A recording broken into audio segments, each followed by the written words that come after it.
From Hollywood, it's time now for Edmond O'Brien as... Johnny Dollar. Mr. Dollar, this is Miss Beale at the travel office calling back. I got your plane space, all right? Oh, good. Wait till I get a pencil.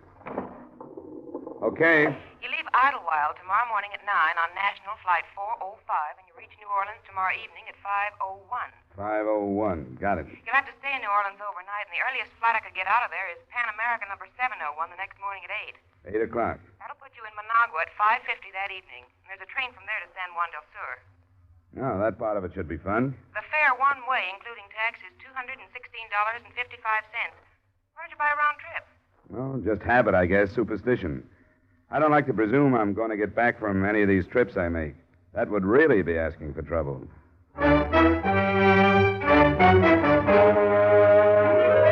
Edmond O'Brien in another adventure of the man with the action-packed expense account, America's fabulous freelance insurance investigator. Yours truly, Johnny Dollar.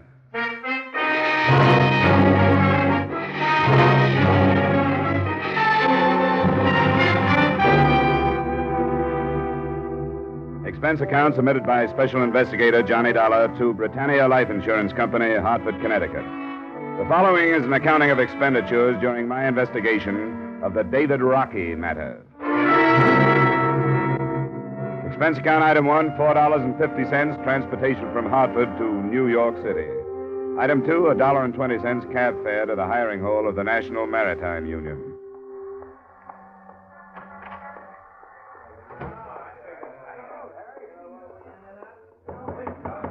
Tom? I talked with you on the phone, Mr. Richter. Dollar? Oh, yeah. Well, like I told you then, your man is in San Juan del Sur. Or if he left, we don't know about it. I hope he's there. I've got plane reservations. I called the Edwardson line. That's the outfit he was sailing for. I want to double check on our records, and theirs are the same. He missed his sailing in San Juan del Sur. They signed on a local man as far as Panama. The ship was the Lyle Edwardson? That's it.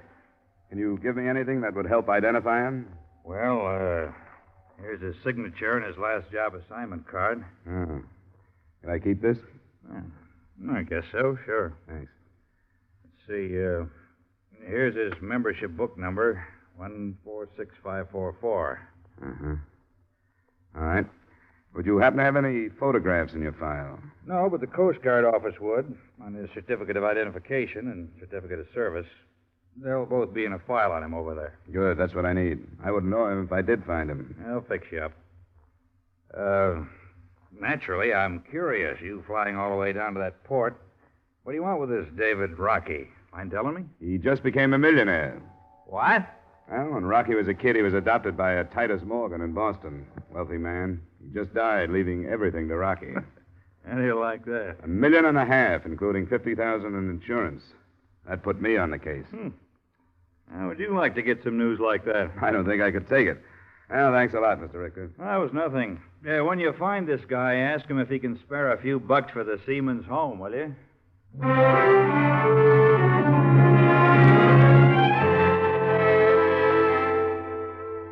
From the Coast Guard documents on David Rockey, I memorized his picture, and the next morning, I left New York. Expense account item 3, $297 fare and incidentals to Managua. Item 4, $35, a charter plane I finally arranged for the next day that put me in San Juan del Sur at 3 o'clock the next afternoon.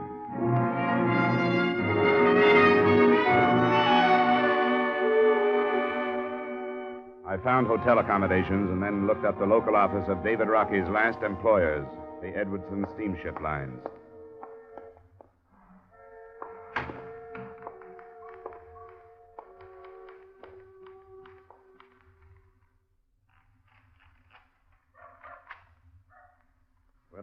Oh, good afternoon. Hello. My name is Doll. I just arrived from Hartford, Connecticut. Well. My name is Wall, Clayton Wall. How do you do? Mr. Wall? Why on earth would anyone leave Hartford to come to a place like this? I'm an insurance investigator. I was sent down here to find a seaman who sailed on one of your ships, David Rockey. Remember him? Oh, yes. Certainly I remember him. Did you say insurance investigator? That's right. Why did you ask that? Oh, I just wondered. What do you want with him? He has some money coming from a policy and an estate. Oh. I think I'd go back to Hartford, Mr. Dollar. Why? David Rockey is not in a position to hear about money up in the States. Oh? He's in jail. He's being charged with murder. I see. When did this happen? I'm afraid I don't have all the particulars. The papers, they aren't famous here for accurate reporting. But he missed his ship, you know. That was not quite 2 weeks ago. Yes, I've been told that. I believe the reason was a drinking bout. And as a result of it, this employee of ours, a Nicaraguan, was killed. Stabbed to death, I believe. Why didn't anybody know about this in New York, his union or your company? Things move very slowly down here. Well, you must be in contact with your New York office. My communications are of a purely business nature, Mr. Dollar. I suppose that sounds rather inhumane. Yes, matter of fact, it does. This office handles many thousands of dollars each year for the company, and I have to protect its position. You mean that's why you didn't report this trouble of Rocky's? And if I had, it would have meant interference with the officials. And that wouldn't have been good for you. It would not. One who wants to continue in business here doesn't interfere with the Guardia Nacional.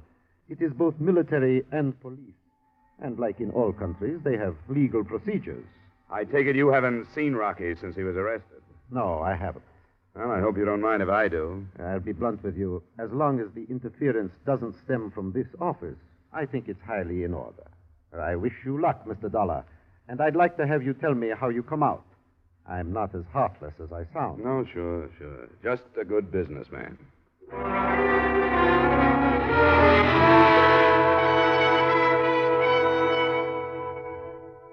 Before I tackled them, I learned what I could about the police setup in Nicaragua. The Guardia had been organized originally by American Army and Marine officers. A lot of what I dug up would have been good news to criminals, a couple of thousand men enforcing laws in the country about the size of New York State. But at least it looked like I'd find somebody who could speak English. I did, but that was all there was in my favor. You cannot talk to him. He's a prisoner, and I will not have people talk to him. Why not, Sergeant? Why don't you want me to see him? It's for me to say. That is my order. You're an important man, I understand that, but there are some who are more important. What do you say? You're evidently used to dealing with people who are afraid of you. I don't have any reason to be afraid of you. Importance? I do not understand. And fear? I'm here under the proper papers. They give me certain rights. David Rockey was under papers, too. He has rights. Does he have a lawyer? He does not want one. That's difficult to believe. You think I lie? I think you'd better let me go see him. No. He's a prisoner. Prisoner or not, he has a right to see me. I'll go to the American consul in Managua if I have to. You must know where he'll go, to your superior officers. You can't do this because of personal feelings, Sergeant. You say 10 minutes, no more. Thanks. Maybe that'll be enough.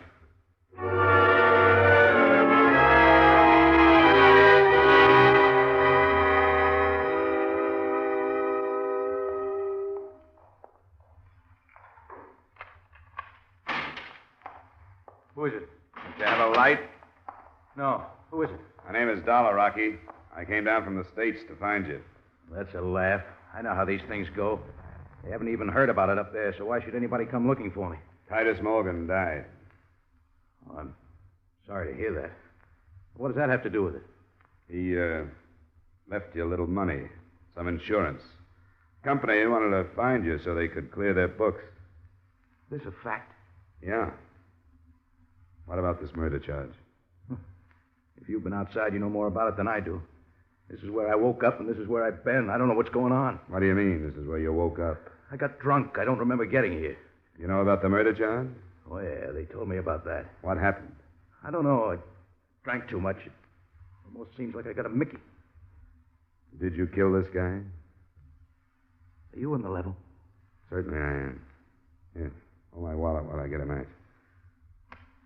That's my operating license. My cards are inside. Connecticut.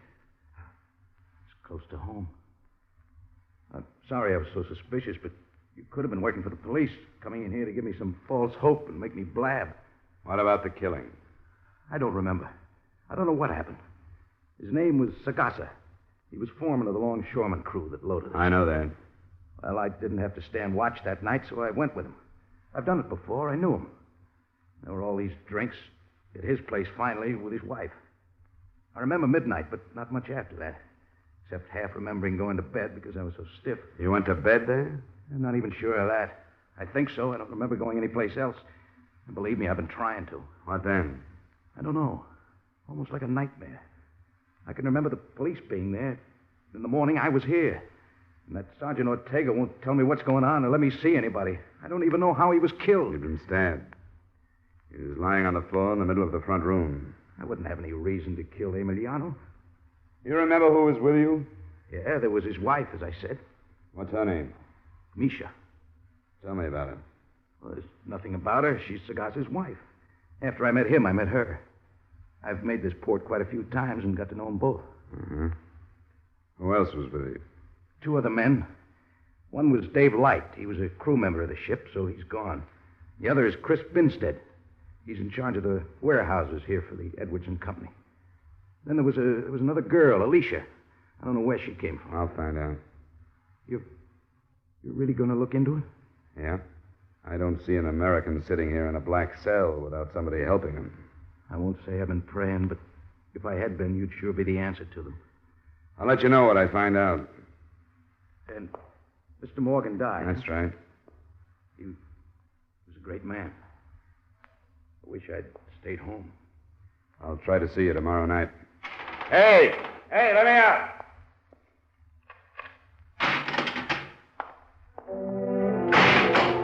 I couldn't see him. The cell was that dark.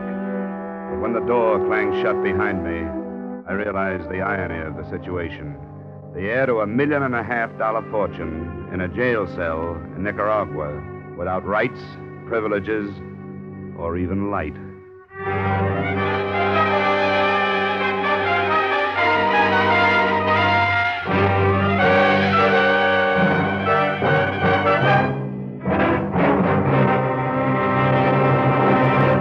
We will return you to the second act of yours truly, Johnny Dollar, in just a moment.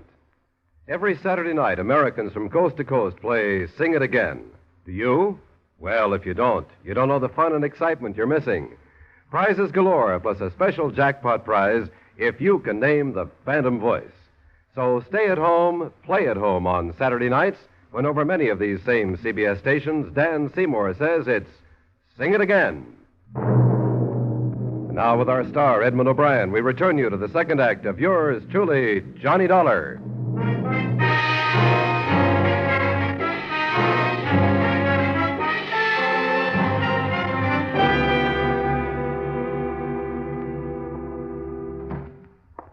Now you saw the prisoner. Don't trouble me no more. He told me he wouldn't have any reason to kill the man, Sergeant. That's what he said. And that he doesn't remember killing him. That's what he said, too. And why? He says he was drunk, yes. But he remembers other things, like the police being there. Seems to me he'd remember killing somebody. Why you think he tell the truth if he do remember? It just seems to me that he was telling the truth. You are too innocent, senor. Maybe. But I'd like to know what you've got on him. I do not understand. Well, what are you building your case on? Just the fact that he says he doesn't remember? He says he'd have no reason to kill Emiliano. What motive are you using? Motive? The wife. You mean there was something between Rockey and the wife? To herself, she is a cat, and all men, they are mice for her. All right, that's something. It wouldn't be enough in my country. No? That's nothing but the vaguest kind of circumstantial evidence. Don't you have anything real? The murder weapon, for example? It was not found. What about the fatal wounds, then? What kind of a knife made them, do you think? It was a wide knife. Uh-huh. As a seaman, Rockey could have been carrying a knife, but it would have been a small one. You think of that? We searched him. He did not have a knife. He threw it away. How do you know he threw it He away? did not have it. You believe in his lies. I tell you what the people say who were with him. I don't want to hear your version of what they said. I'll talk to them myself. No, you do not. You do not interfere. Look, as far as you're concerned, he's guilty until he can be proved innocent. And you don't want anybody to try and do that. Now, don't try to stop me, Sergeant. If you don't want your superiors on your neck. You'll be in trouble, too. You are careful.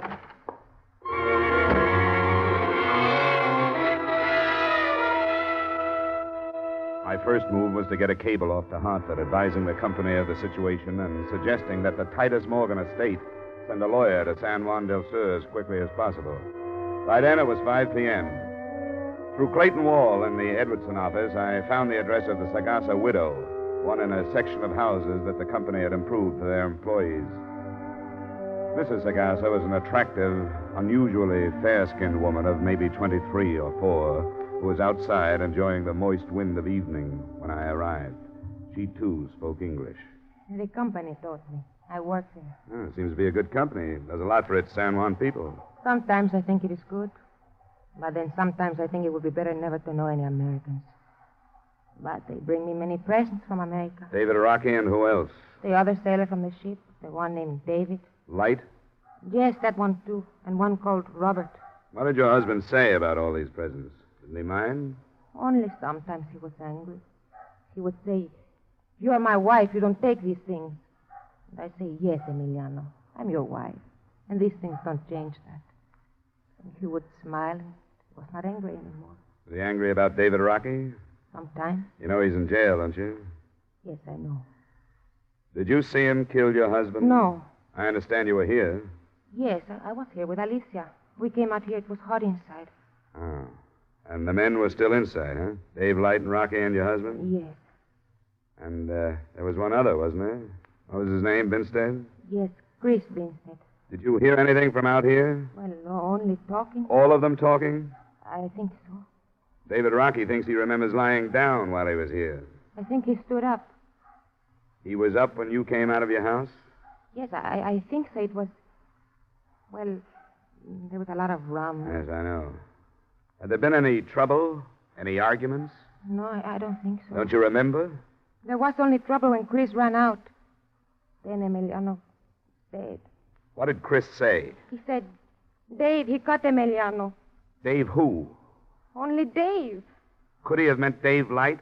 Well, I don't know. Was Dave Light still in the house? No, he was gone to bring the Guardia. Look, it's very important that I learn all the truth about what happened. The Guardia have made up their minds that David Rockey killed your husband. If he did, he'll be punished. But if he didn't, that's got to be proved. I came here to tell him that, well, that he had a new life to live. New life? What does this mean, his new life? David Rockey is a rich man in America now. Rich man? Do you know how much $1 million is? No. Well, it's more than you or your children or your grandchildren could ever spend here in San Juan. David Rockey has more than that now. He doesn't know. I came here to tell him about it. But when I found out about your husband, I didn't. Oh, no. He would surely curse God if you told him. You understand now why I have to learn the truth, don't you? Yes. All right. Then will you take me into your house and try to remember everything that happened before you and Alicia went outside?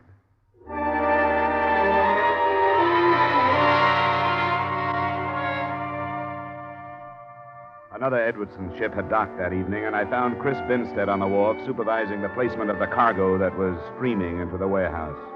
He didn't want to, but he turned his job over to a helper and led me up some stairs to his office in the loft of the building. I don't quite get you being down here. You say Dave Rockey came into some money, huh? Yeah, a little. From an insurance policy. Somebody in his family? He didn't have any family. That's what I thought. He never talked about having a home or anything. Did you get in to see him? Yeah, I saw him. It's a whale of a spot he's in. Yeah. I feel sorry for him, but what else can you expect? Did you see him kill Sagasa, Chris? Yeah. And I don't want to see anything like that again. What happened exactly? Well, the whole thing was that everybody had been drinking too much. He passed out and laid down on a cot. If he'd stayed there, everything would have been all right. But Misha, she's nothing but a package of trouble anyway. She had to go over and try to wake him up. She said something that got her husband started. What do you mean, started? Yeah, riled up, something personal. So he goes over and dumps Rockey on the floor and tells him to get out and not come back.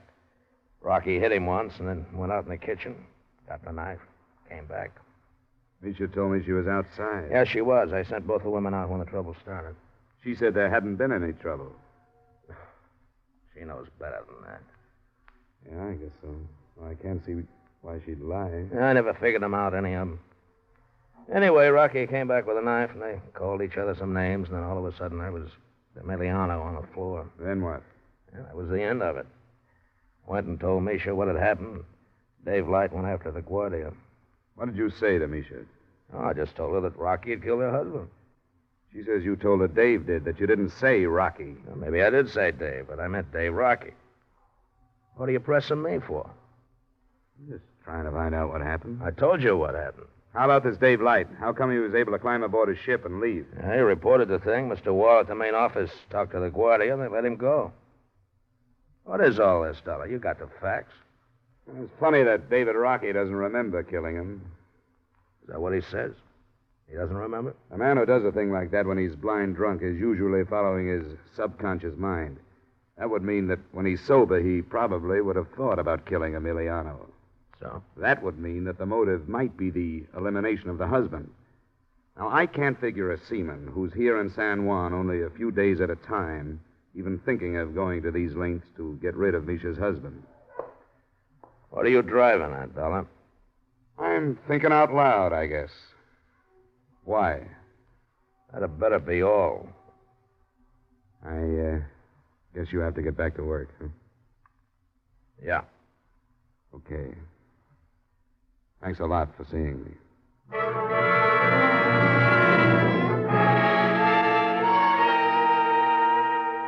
It was coal black when I left and made my way on foot back to my hotel. A message was waiting for me at the desk. Please phone Mr. Clayton Wall. Mr. Dollar, I've been waiting for you to call. Yes, Mr. Wall, what is it? The widow, Micha, came to my house. She wanted to get in touch with you. That's funny. I gave her my hotel. You were out and she couldn't find you. Oh, yeah, maybe that's it. What does she want? She didn't tell me, but she'll be at her house and would like to have you come there. All right, I'll go right over.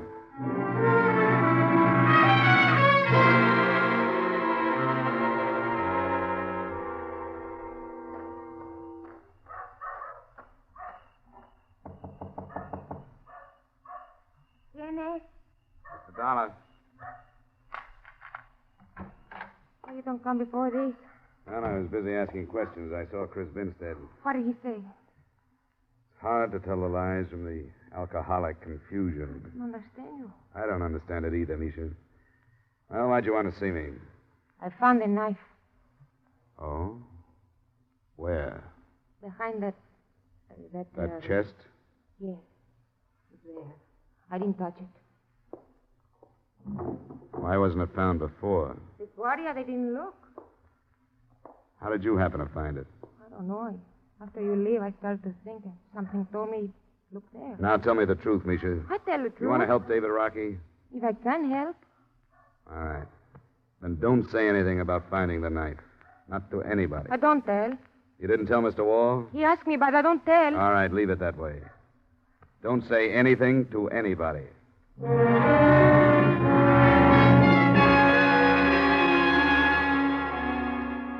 I slept after that, almost the first sleep I'd had since I left New York. And the first thing the next morning, I arranged for another charter plane to Managua. In it, I sent the murder weapon and the only other thing I could think of that carried David Rockey's fingerprints. My wallet that he'd held while I showed him my identification. After a meal that passed for breakfast, I went back to see him. I've been going crazy in here. What have you found out? Oh, not much. Some of it good, some bad. We'll have to wait till this afternoon to do any more. Seems like this is a hangover I'm never going to get over. The times I haven't been going crazy, I've been thinking of Mr. Morgan.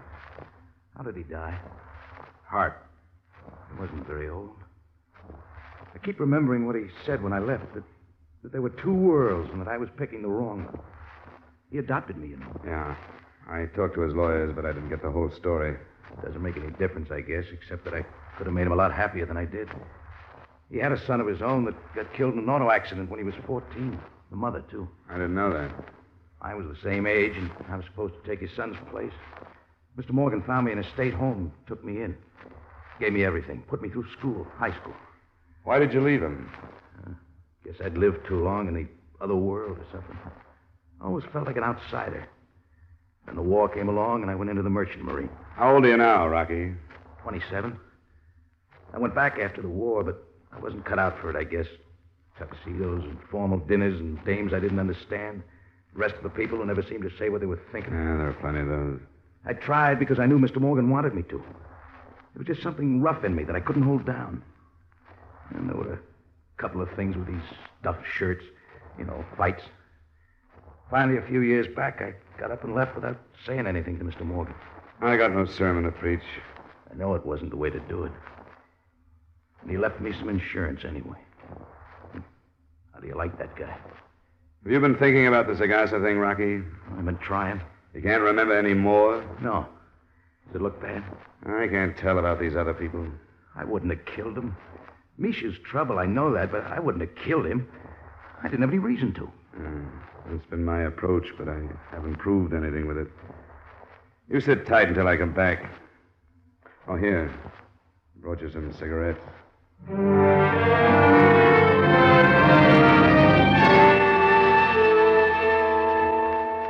I got an answer that morning on my cable to Hartford. The Morgan estate was sending a lawyer.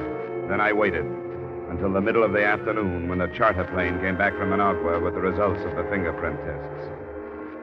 There was only one place to go.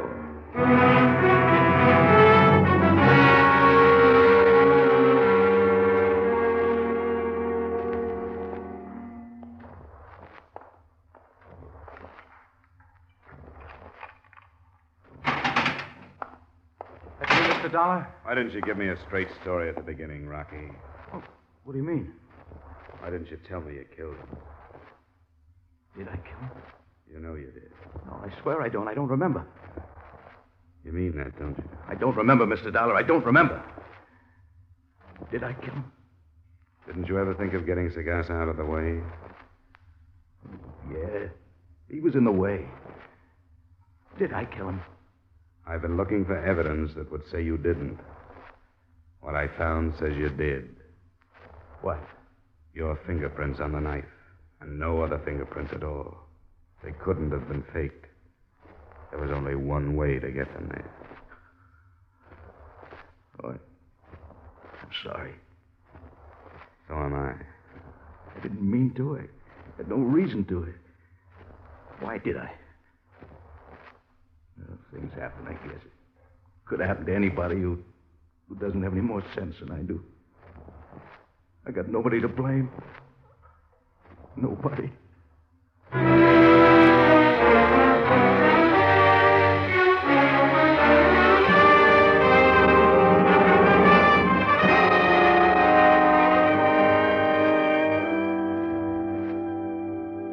Expense account, item 5, same as items 3 and 4, transportation back to Hartford. Item 6, miscellaneous, $235. Expense account total, $840.75. Remarks? I'm sorry the mission wasn't more successful. The estate lawyer arrived before I left, and although he wasn't familiar with Nicaraguan courts, he felt that David Rockey had a chance on a second-degree murder plea. None of us knew what the terms would be. But we did know that $1.5 million was worth waiting for. Yours truly, Johnny Dollar.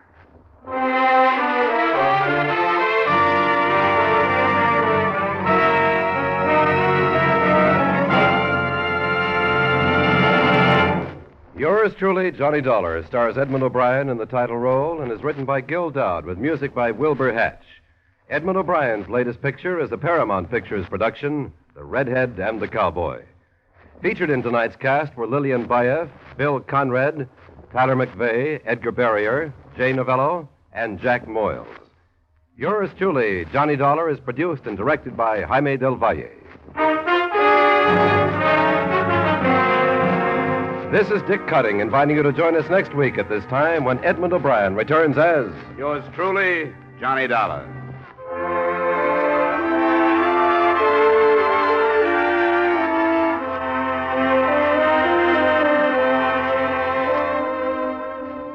There's Saturday night fun with the young married set when Lucille Ball and her favorite husband come along later this evening on most of these same CBS stations.